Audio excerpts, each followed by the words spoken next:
आपका दिमाग कितना खतरनाक है ये बात आप जानते ही नहीं। एक बहुत ही खतरनाक मुजरिम था, उसे मौत की सज़ा सुनाई गई और उससे पूछा गया कि तुम्हारे पास दो ऑप्शन है, या तो फांसी की सज़ा या तो तुम्हें सबसे ही जहरीले सांप से तुम्हें डसवा दिया जाए। बताओ तुम किस तरीके से मरना पसंद करोगे। उसने सोचा कि फांसी की मौत घुटन वाली सज़ा से बेहतर है कि मैं किसी जहरीले सांप से डसवा लूँ और मेरी मौत हो जाए। कम से कम मुझे ज़्यादा तकलीफ तो नहीं होगी।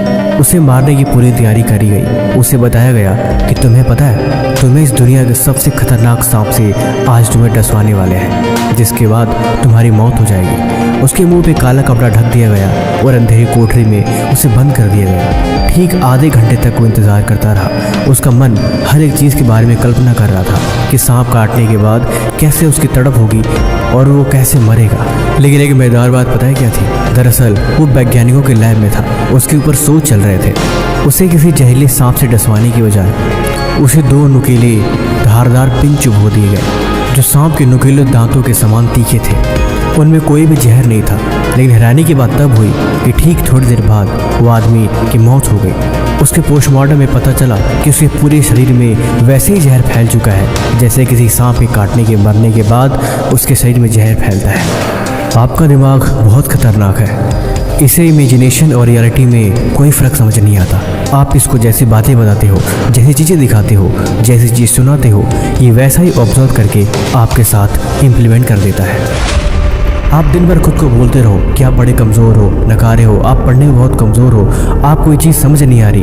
ये ठीक आपके साथ वैसा ही खेल खेलेगा जैसे चीज़ें आपको और ज़्यादा बुरी लगने लगेगी। आपका पढ़ने का मन नहीं करता, काम करने की हिम्मत नहीं होती, सुबह उठा नहीं जाता, दिन भर आलस आता रहता है। आपको पता है कि काम कितना ज़रूरी है, बहुत इंपॉर्टेंट है, किसी भी कीमत पे आपको करना है, उसके बाद भी ये काम आपसे नहीं हो पाता। इसके पीछे का जिम्मेवार आप खुद हो। आप खुद अपने आप को बताते हो कि ये काम कोई खास इम्पोर्टेंट नहीं है, इसे बाद में भी करा जा सकता है। एग्ज़ाम के आखिरी घंटे वाली पढ़ाई कभी टलती क्यों नहीं है? क्यों आखिरी घर से निकलने तक और एग्ज़ाम शुरू होने के पहले तक आखिर किताब क्यों खुलती रहती है? दिमाग क्यों बार बार उन चीज़ों को रिपीट करता है और याद करने की कोशिश करता रहता है कि आप भूल न जाओ? उस समय तो आप एक सेकंड के लिए बहाना नहीं बनाते कि यार थोड़ी देर रुक जाते हैं, कल पढ़ाई कर लेंगे, क्योंकि आपको पता है वो डेडलाइन है। डेडलाइन यानी उसके आगे आपको एक मिनट का भी टाइम नहीं मिलेगा। और ठीक वैसे ही होता है जब आपका एग्ज़ाम ख़त्म होने वाला होता है, उसके ठीक कुछ मिनट पहले आप तेज़ी से लिखना शुरू कर देते हो। आपका दिमाग, आपका हाथ, सब कुछ रफ्तार से चलते हैं, क्योंकि आपको पता होता है कि कुछ मिनट बचे हैं। अगर ये मिनट चले गए तो फिर दोबारा टाइम नहीं मिलेगा। जितना जी जान लगाना है, जितनी शक्ति लगाना है, बस लगा दो। जो कुछ भी दिमाग में आता है, जो कुछ भी याद है, सब कुछ उस पन्नों पर लिख दो, क्योंकि इसके बाद आपको मौका नहीं मिलेगा। ये सिचुएशन दिमाग में तभी क्रिएट होती है जब आपको पता हो कि डेडलाइन इसके आगे ख़त्म है। इसीलिए अपने आप को तैयार करो कि अब मैं अपने आप ही एक बात भी नहीं सुनूंगा और काम को टालने के बारे में तो बिल्कुल सोचूंगा भी नहीं। जब भी आपके मन में कोई ख्याल आए कि इस काम को अभी नहीं बाद में करेंगे, उसका सबसे बड़ा हल यही है कि आप तुरंत उस काम को करने लग जाओ।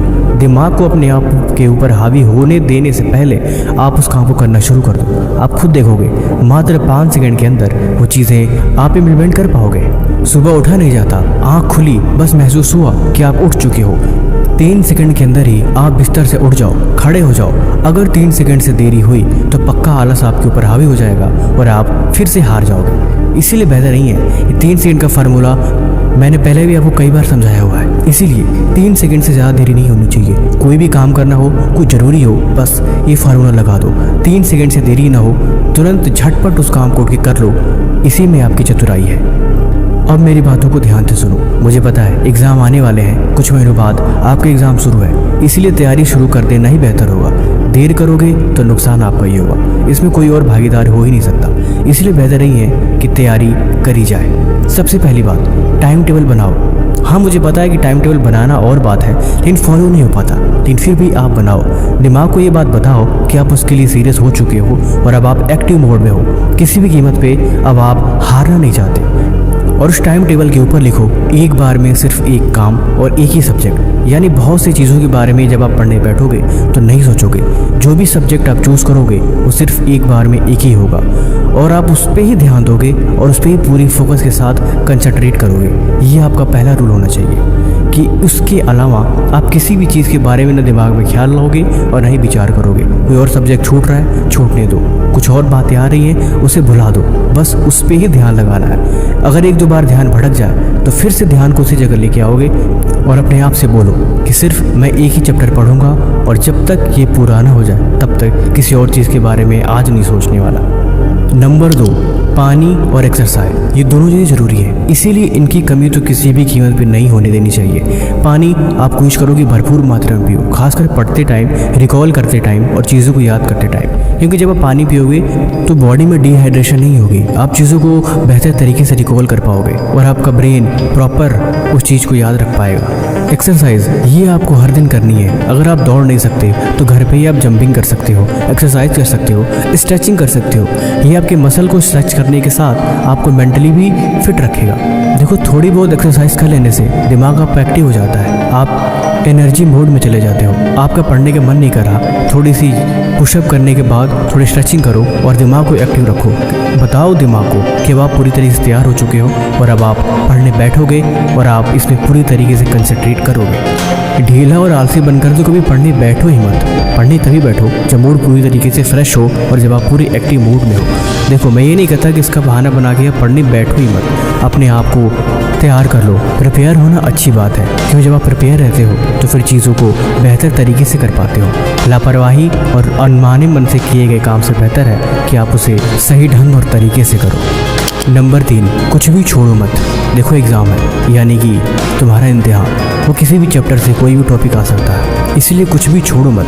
हर एक टॉपिक को कवर करना है, उसे समझना है, उसके बगैर बात नहीं बनने वाली। हो सकता है कुछ अनइम्पोर्टेंट लगे, लेकिन कई बार ऐसा होता है एग्ज़ाम में वही चीज़ आ जाती है जो आपने पढ़ाई नहीं होता, इसीलिए उसे समझना ज़रूरी है। जल्दीबाजी के चक्कर में अक्सर हम ये गलतियाँ करते हैं, मैं भी करा करता था, लेकिन ये चीज़ लापरवाही है।